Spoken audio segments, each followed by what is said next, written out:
Okay. I wanted to make a quick video today about increasing your bench. And this is something that I've kind of thought about a while, but I never really made a video explaining.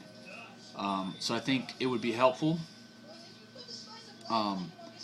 And the thought, and I know I'm not the only one that's had this thought, I know there's been other videos out there where people have mentioned this. The thought is that if you are able to, there's a pan right here. Hold on, I just clocked myself in the head with that. Let me just move that. The thought is that if you increase the size of your bicep here, and let me see if I can pronounce this right, I wrote this down. There's a muscle right here, okay? You can see this muscle right here. It attaches right here, okay? That's your brachioradialis. Now, if you watch, when I curl my arm up, yes, I'm flexing for the camera. You see that? Yeah, that's nice. You like that? Okay. As you see, when I bring my forearm up, just like that, you can see these. You can see this squeeze together.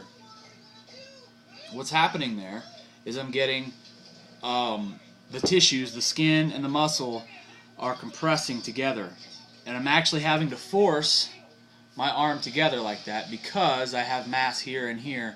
And as you bench, the compressed tissues will give you a little bit of pop off the bottom, off of your chest.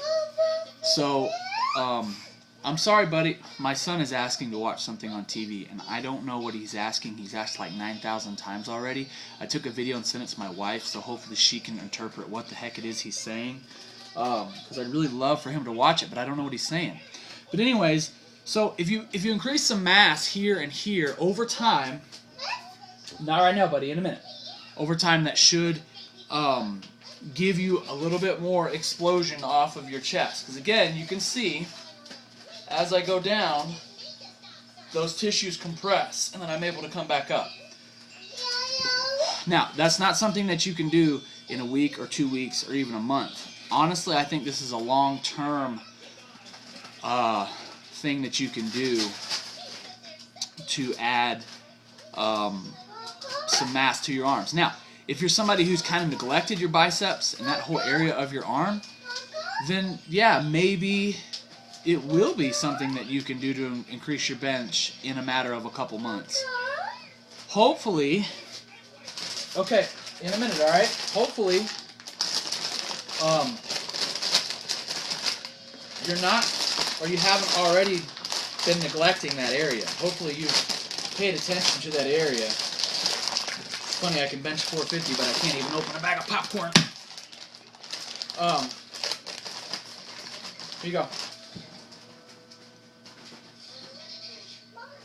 So, hopefully over time you haven't neglected that area, but if you have, now is a great time to start training your biceps and this portion of your arm to get that compression and that rebound.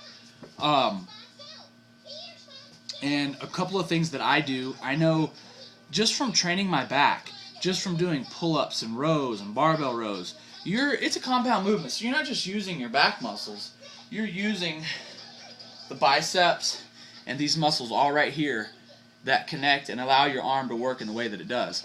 So,